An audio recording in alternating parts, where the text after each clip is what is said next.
जय हिंद साथियों, मैं अंकित कुमार यादव आप सभी का स्वागत करता हूं सृष्टि ज्ञान केंद्र में, जहां हम पढ़ रहे हैं कक्षा 11वीं की पॉलिटिकल साइंस और जिसमें चल रहा अध्याय 3 जिसका नाम है समानता, जिसमें अभी तक हमने सारे अहम पहलुओं को समझ लिया है कि एक व्यक्ति के जीवन के लिए समानता का क्या महत्व होता है और समानता के क्या आयाम होते हैं, समानता किन किन पहलुओं के आधार पर मिलनी चाहिए। हमने ये भी जाना कि राजनीतिक समानता क्या है, सामाजिक समानता क्या है और आर्थिक समानता क्या है। ये हमने इन सभी बातों को बहुत अच्छे से जान लिया है, समझ लिया है। अब हम चल रहे हैं उससे आगे बढ़ने, उससे आगे हम ये चल रहे हैं जानने और समझने कि हम समानता को बढ़ावा कैसे दे सकते हैं। वो कौन से कदम हैं जिनके माध्यम से हम समाज में समानता को और अधिक बढ़ावा दे पाएंगे, कौन से उन कदमों को उठाया जाए जिससे कि समाज में समानता और बड़े पैमाने पर प्रसारित हो सके। इस बात को हम चल रहे हैं आज विस्तार पूर्वक जानने और समझने कि वो कौन से पहलू हैं जिन पर हमें और काम करने की जरूरत है और अगर हम इन पहलुओं पर काम करेंगे तो किस प्रकार से हम समाज का विस्तारीकरण करेंगे। तो आइए जानते हैं कि वो कौन से कदम हैं जिन्हें उठाकर हम समानता को समाज में और बढ़ावा दे सकते हैं। तो चलिए पढ़ते हैं। अभी समानता के उद्देश्य को पाने के सर्वाधिक वांछनीय तरीके के बारे में समाजवादियों और उदारवादियों के बीच के कुछ बुनियादी मतभेदों पर चर्चा की गई है। हमने ये जान लिया कि समाजवादी लोग किन तरीकों से समाज में समानता लाना चाहते हैं और उदारवादी लोग किन माध्यमों से समाज में समानता लाना चाहते हैं। हमने इन दोनों दृष्टिकोणों को जान और समझ लिया।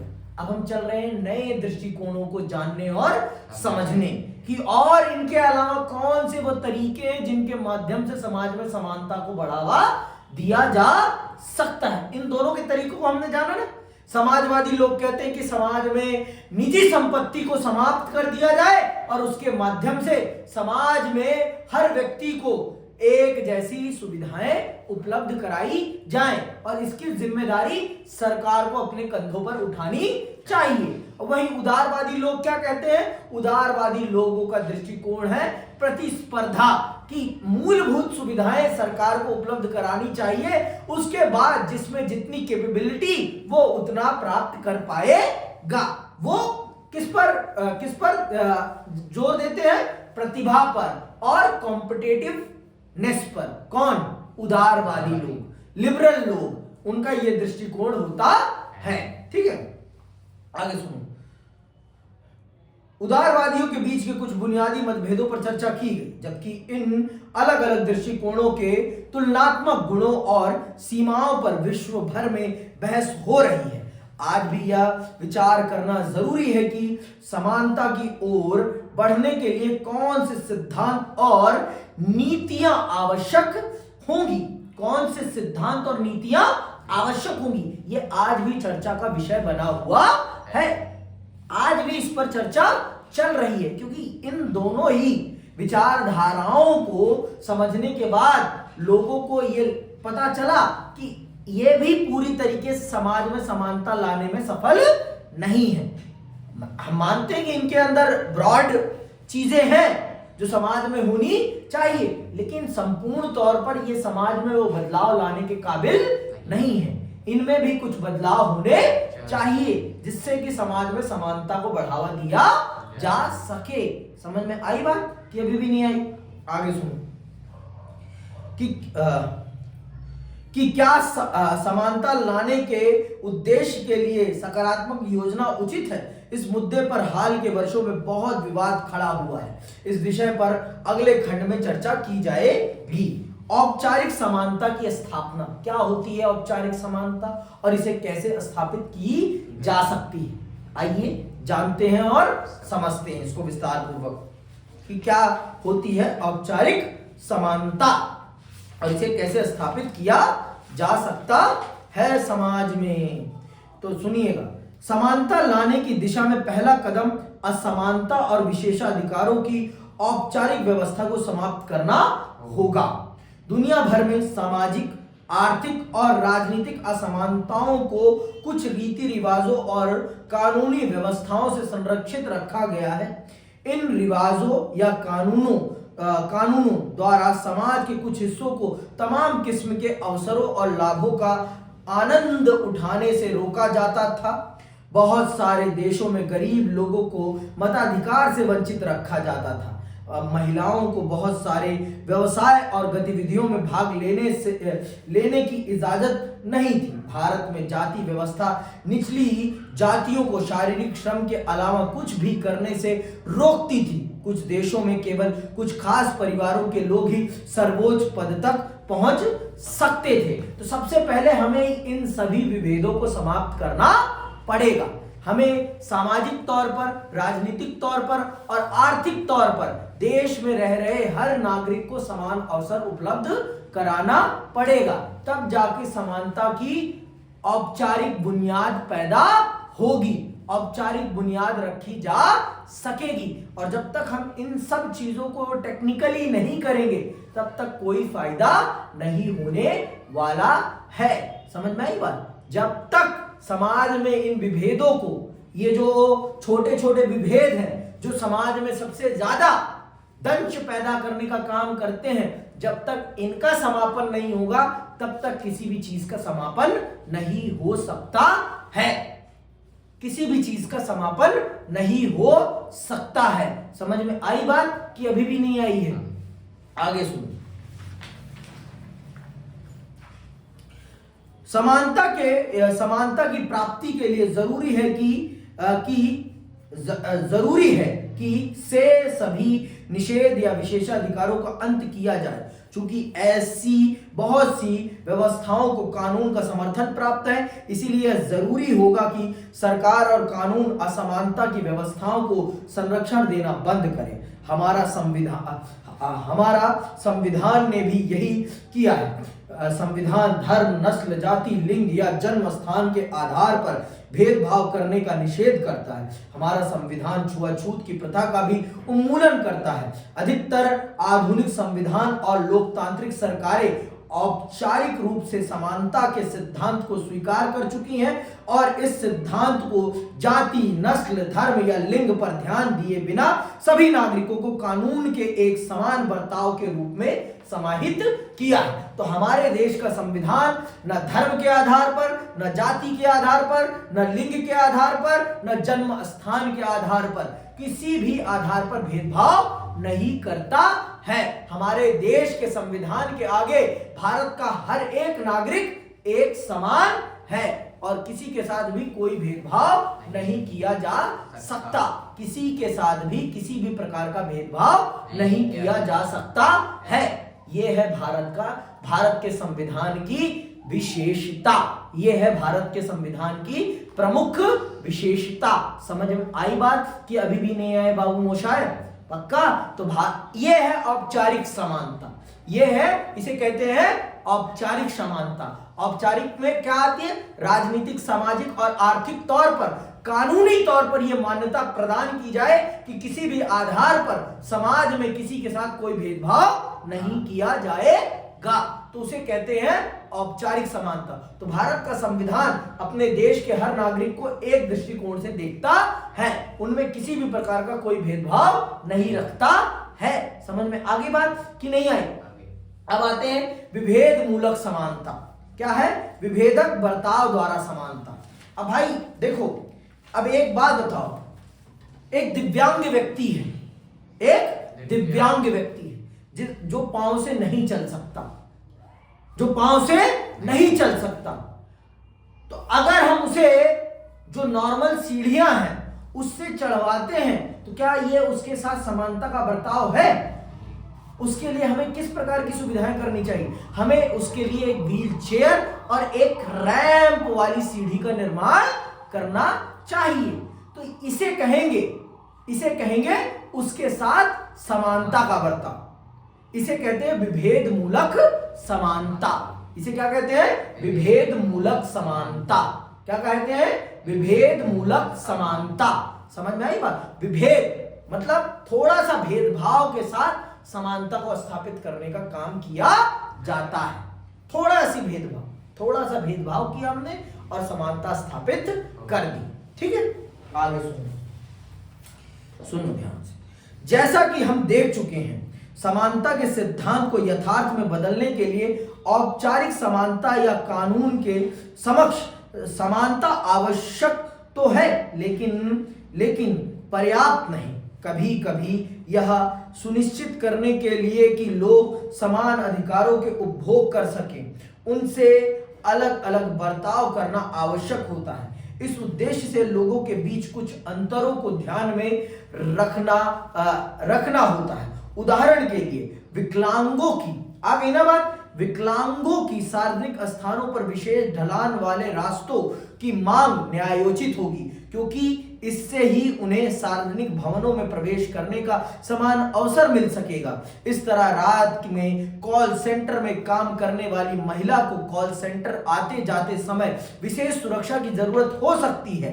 इससे उसके काम के समान अधिकार की रक्षा हो सकेगी। समानता की कसौटी इन्हें नहीं वैर बढ़ावा देने वाले उपायों के रूप में देखा जाना चाहिए। ये समानता की कटौती नहीं, ये समानता को बढ़ावा देने के तरीके हैं। तो आप थोड़ा बहुत भेदभाव करके अगर समानता को बढ़ावा दे सकते हैं तो ये न्यायोचित होगा। ये कदापि किसी भी प्रकार से अन्यायपूर्ण नहीं है, ये कदापि अन्यायपूर्ण नहीं है। समझ में आई बात? आगे सुनो। किस तरह के विभेद अवसरों तक समान पहुंच को बाधित करते हैं और इन बाधाओं को दूर करने के लिए किस तरह की नीतियां अपनाई जानी चाहिए। आजकल इस तरह के सवालों पर लगभग हर समाज में चर्चा हो रही है। कुछ देशों ने अवसरों की समानता बढ़ाने के लिए सकारात्मक कार्रवाई की नीतियां अपनाई हैं। अपने देश में हमने आरक्षण की नीति अपनाई है। अगले खंड में सकारात्मक कार्रवाई के विचार को समझने का प्रयास करेंगे। हम सकारात्मक कार्रवाई के परिप्रेक्ष्य में अपनाई गई कुछ नीतियों और उठाए गए कुछ मुद्दों को भी समझेंगे। ठीक है, तो आइए जानते हैं कि क्या है सकारात्मक कार्रवाई, किसे कहते हैं सकारात्मक कार्रवाई, और ये किस प्रकार से समाज में एक विभेद के साथ समाज को समानता के रास्ते पर लेकर चलने का काम करती है। कैसे करती है ये समाज को समानता के रास्ते पर लेकर चलने का काम, इसको भी हम विस्तार पूर्वक जान और समझ लेते हैं। बहुत विस्तार पूर्वक जान और समझ लेते हैं। चलिए, सकारात्मक कार्रवाई इस विचार पर आधारित है कि कानून द्वारा औपचारिक समानता स्थापित कर देना पर्याप्त नहीं है। औपचारिक समानता से समानता नहीं आने वाली, हमें कुछ विभेद करना ही पड़ेगा। जैसे कि भारत में दलितों के साथ, आदिवासियों के साथ एक लंबे समय तक भेदभावपूर्ण व्यवहार किया गया, उन्हें मूलभूत सुविधाओं से वंचित रखा गया, उन्हें शिक्षा से कोसों दूर रखा गया। तो अगर उन्हें समाज के मुख्य धारा में जोड़ना था तो उनके साथ कुछ भेदभावपूर्ण बर्ताव करके उन्हें कुछ विशेष सुविधाएं देना आवश्यक था।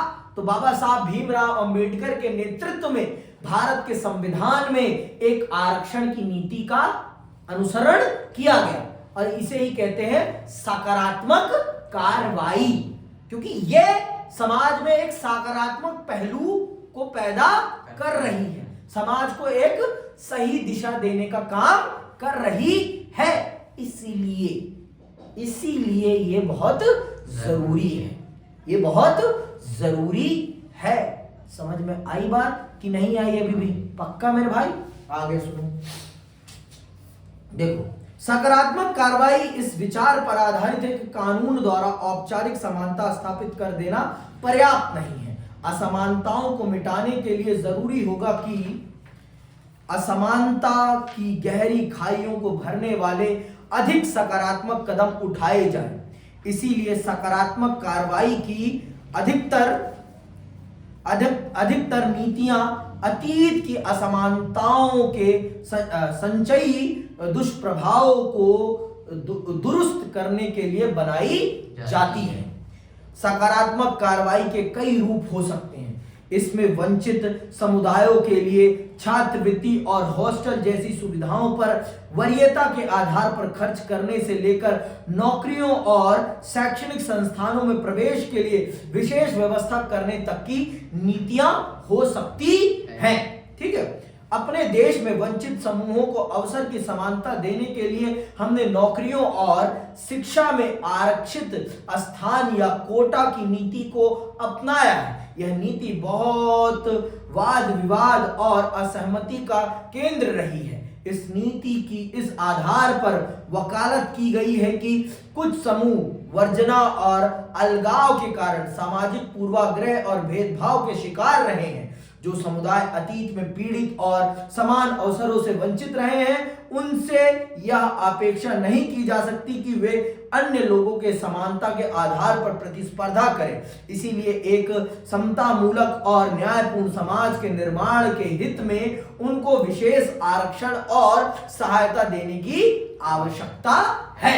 समझ में आई बात? तो भारत के संविधान ने इस चीज को समझा, भारत के संविधान निर्माताओं ने इस चीज को समझा, और जिन लोगों के साथ अतीत काल में बहुत बुरा बर्ताव हुआ है, उनको उस आधार पर आरक्षण देने का काम किया गया है। ठीक है, सकारात्मक कार्रवाई के रूप में विशेष सहायता को एक निश्चित समय अवधि तक चलने वाला उपाय माना गया।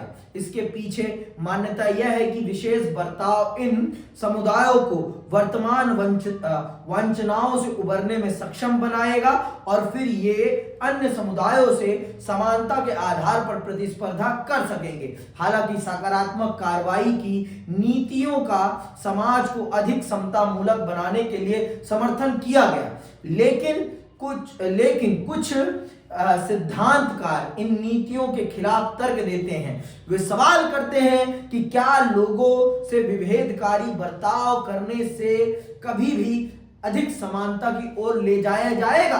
देखो, अब जिसके साथ भेदभाव हुआ है भाई, उसको अगर समानता देनी है तो थोड़ा बहुत तो भेदभाव करना ही पड़ेगा। बिना भेदभाव करे समाज में समानता नहीं स्थापित की जा सकती है। आपने भी तो इतने समय तक भेदभाव करके ही अपने आप को इतना अपलिफ्ट किया है ना। तो जब अपने आप को उठाने की बारी आई, तब तो आपने ये तर्क नहीं दिया, तब तो आपके ये तर्क नहीं आए। लेकिन जब दूसरों को मिलने लगा आपके साथ भेदभाव करके, तो आपके अंदर ये तर्क बुद्धि पैदा हो गई कि विभेद के माध्यम से कैसे समानता स्थापित की जा सकती है। जब आपने विभेद करके अपने आप को अपलिफ्ट किया, तब तो ये नहीं आया तर्क। तब ये तर्क कहां चला गया था? समझ में आई बात? तो भारत के संविधान निर्माता इतने बच्चे नहीं थे, वो बहुत पढ़े लिखे लोग हैं, और उन्होंने जो किया वो बहुत सोच समझ के साथ किया, बहुत ज्यादा सोच समझ के साथ उस काम को उन्होंने अंजाम दिया और आगे बढ़ाया समाज को। ठीक है, आगे सुनो। सकारात्मक विभेदीकरण, खासकर आरक्षण की नीतियों के आलोचक इन नीतियों के खिलाफ तर्क देने के लिए समानता के सिद्धांत का सहारा लेते हैं। इनका मानना है कि वंचितों को उच्च शिक्षा या नौकरियों में आरक्षण या कोटा देने का कोई भी प्रावधान अनुचित है, क्योंकि यह मनमाने तरीके से समाज के अन्य वर्गों को समान व्यवहार के अधिकार से वंचित करता है। आलोचकों का कहना है कि आरक्षण भी एक तरह का भेदभाव है। समानता की मांग है कि सब लोगों से बिल्कुल एक तरह से व्यवहार हो। अगर ये बात है तो सबको एक समान प्रॉपर्टी बांट दी जाए, संसाधन एक समान दे दिए जाए, फिर देखते हैं बात, फिर करते हैं ये समानता का फिर खेलते हैं ना। जितने भी संपत्ति है उनका पुनर्वितरण होना चाहिए, मैं भी रखता हूं। तब चलो, जो बाप दादा ने कमा के चोरी से इतना कमाया है वो सब बांटो, फिर करते हैं समानता वाली बातचीत, फिर समानता खेलेंगे, फिर खेलने के लिए हम तैयार हैं। आपके पूर्वजों की डिग्रियां सब कैंसिल होनी चाहिए, फिर खेलते हैं। फिर खेलते हैं समानता। समानता करनी है ना, तो प्रारंभ लाइन, स्टार्टिंग लाइन एक बराबर, स्टार्टिंग सिचुएशन से एक बराबर, सब कुछ एक बराबर हो ना, सब कुछ एक बराबर। जब तक सब कुछ एक बराबर नहीं होगा तब तक चीजें बेहतर नहीं हो सकती हैं, तब तक चीजें बेहतर हो ही नहीं सकती, हो ही नहीं सकती किसी भी कीमत पर। अब किसी का बेटा पढ़ रहा है हार्वर्ड में और किसी का बेटा पढ़ ही नहीं पा रहा, तो इनके बीच में समानता है? तो इसको, जिसको कुछ नहीं मिल रहा, अगर इसको आगे बढ़ाना है तो इसको कुछ ना कुछ विशेष देना पड़ेगा कि नहीं देना पड़ेगा? देना पड़ेगा। हाँ, बीमार बच्चे को ठीक करना है तो उसे एक्स्ट्रा भोजन देना पड़ेगा या नहीं देना पड़ेगा? स्पेशल डाइट देनी पड़ेगी या नहीं देनी पड़ेगी? उसकी स्पेशल देखभाल करनी पड़ेगी या नहीं करनी पड़ेगी? बताओ मुझे। करनी पड़ेगी ना। अब बीमार पड़ते हो तो तुम्हें तुम्हारा ज्यादा ध्यान रखा जाता है या कि तुम्हारे भाई का? क्यों? क्योंकि तुम बीमार हो, तुम्हें ठीक करना है।